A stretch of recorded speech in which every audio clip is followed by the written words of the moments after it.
নমস্কার, আমি বন্দনা। আমার কিচেনে আপনাদের সবাইকে স্বাগত জানাই। আবার এসে হাজির হয়েছি পমফ্রেট মাছের একটি রেসিপি নিয়ে। আজ আমি তৈরি করব পমফ্রেট মাছের কালিয়া। পমফ্রেট মাছের কালিয়া তৈরি করার জন্য আমি এখানে মিডিয়াম সাইজের পমফ্রেট মাছ নিয়েছি, কেটে পরিষ্কার করে ধুয়ে নিয়েছি। সবার প্রথমে আমি ম্যারিনেট করব। দিয়ে দিলাম লবণ, আর লাগছে হলুদের গুঁড়ো। লবণ হলুদ মাছের সাথে বেশ ভালো করে মেখে নেব।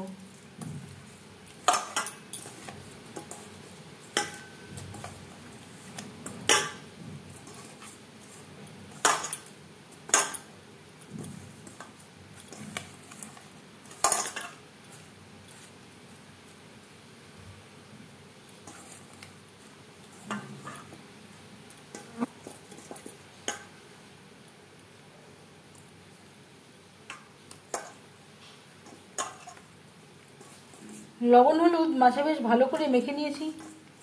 মাছ ম্যারিনেট হতে হতে তেল আমি গরম করে নেব।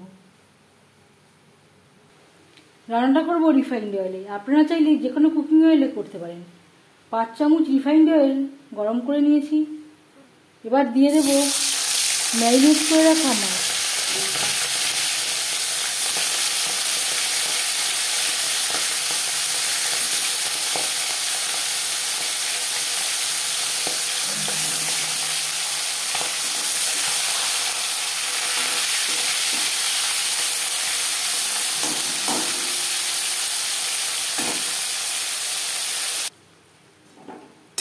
মাছ একটা সাইড ভাজা হয়ে গেলে অপর সাইডটা উল্টে দেব। পমফ্রেট মাছ খুব নরম মাছ, সাবধানে নাড়াচাড়া করতে হবে।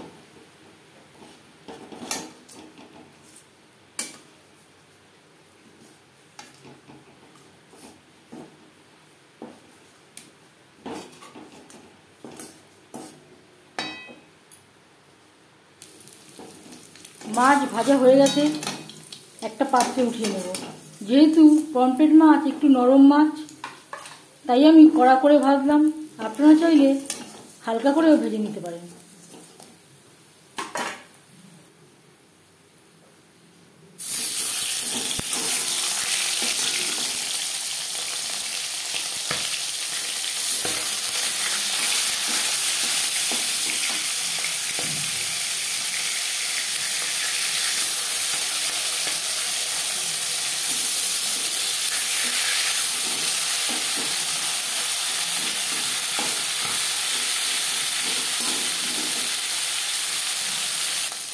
পরের মাছ একইভাবে ভেজে নেব। মাছ ভেজে নেওয়া কড়াইতে আবারও তেল দিয়েছি। দিয়ে দেব পেঁয়াজ, রসুন ও টমেটো। এখানে আমি একটা টমেটো, 8-10 কোয়া রসুন, মিডিয়াম সাইজের 3টে পেঁয়াজ একসাথে বেটে নিয়েছি।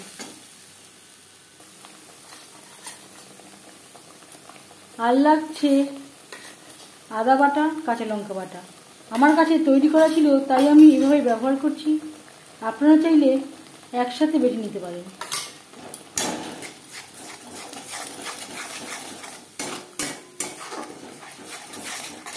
কাঁচা গন্ধ যাওয়া পর্যন্ত নাড়াচাড়া করে নেব। আর লাগছে স্বাদ মতো লবণ, পরিমাণ মতো হলুদের গুঁড়ো। লবণ হলুদ মশলার সাথে বেশ ভালো করে মিক্স করে দেব।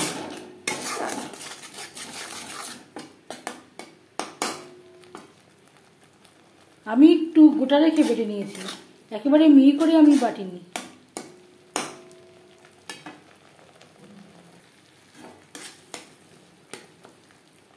চার 5 মিনিট মশলা বেশ ভালো করে কষিয়ে নেওয়ার পর দিয়ে দেব গুঁড়ো মশলা। ঝালের জন্য 1 চামচ রেড চিলি পাউডার, ধনের গুঁড়ো, জিরের গুঁড়ো। এখানে আমি ধনে ও জিরে শুকনো খোলায় ভেজে গুঁড়ো করে নিয়েছিলাম। আপনারা চাইলে দোকান থেকে কেনা জিরে ও ধনের গুঁড়ো দিয়ে তৈরি করতে পারেন।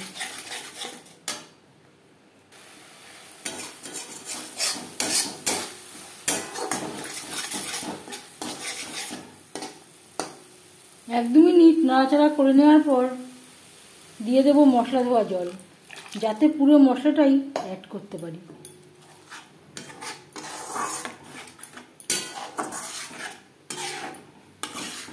তিন চার মিনিট লো টু মিডিয়াম ফ্লেমে গুঁড়ো মশলার সাথে মশলা বেশ ভালো করে কষিয়ে নেব। 4-5 মিনিটের জন্য আমি ঢেকে দিয়েছিলাম। মশলা বেশ ভালো করে কষিয়ে নেওয়া হয়ে গেছে। এবার দিয়ে দেব 1 চামচ টক দই। এই সময় আমি গ্যাসের ফ্লেমটাকে লোতে রেখেছি। মশলার সাথে টক দই বেশ ভালো করে মিক্স করে দেব।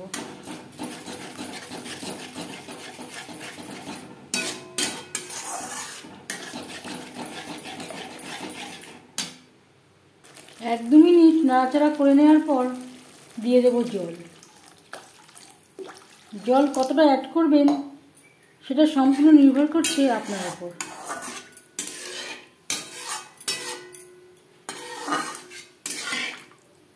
গ্রেভি ফুটে ওঠা পর্যন্ত অপেক্ষা করব। 2-3 মিনিট ফুটিয়ে নেওয়ার পর দিয়ে দেব ভেজে রাখা মাছ। গ্রেভির সাথে মাছ বেশ ভালো করে মিক্সড করে দেব। গ্রেভির সাথে মাছ আরও 3-4 মিনিট রান্না করব। 3-4 মিনিট গ্রেভির সাথে মাছ রান্না করে নেওয়ার পর এবার যাচ্ছি ফাইনাল স্টেপে। সব শেষে দিয়ে দেব 1/2 চামচ গরম মশলা পাউডার। গ্রেভির সাথে গরম মশলা পাউডার বেশ ভালো করে মিক্সড করে দেব। পমফ্রেট মাছ খুব নরম মাছ, আলতো হাতে নাড়াচাড়া করব। আপনারা চাইলে গরম মশলা পাউডার আগেও অ্যাড করতে পারেন। 1 মিনিট রান্না করে নেওয়ার পর গ্যাসের ফ্লেমটা অফ করে দেব। 5 মিনিট ঢেকে স্ট্যান্ডিং টাইমে রাখবো। পমফ্রেট মাছের কালিয়া রেডি সার্ভ করার জন্য। এই রেসিপিটি আমি পমফ্রেট মাছ দিয়ে ট্রাই করলাম। আপনারা আপনাদের ইচ্ছে অনুযায়ী অন্য যে কোনো মাছ দিয়ে ট্রাই করতে পারেন। এই রেসিপিটি কেমন লাগলো অবশ্যই জানাবেন কমেন্টের মাধ্যমে। যদি এই রেসিপিটি ভালো লেগে থাকে লাইক করবেন, শেয়ার করবেন, সাবস্ক্রাইব করবেন আমার চ্যানেলটিকে। বেল আইকনটা প্রেস করে দেবেন। যখন আমি নতুন ভিডিও আপলোড দেব তার নোটিফিকেশান সবার আগে আপনার কাছে পৌঁছে যাবে। আপনারা সবাই ভালো থাকবেন। এই ভিডিওটি দেখার জন্য ধন্যবাদ।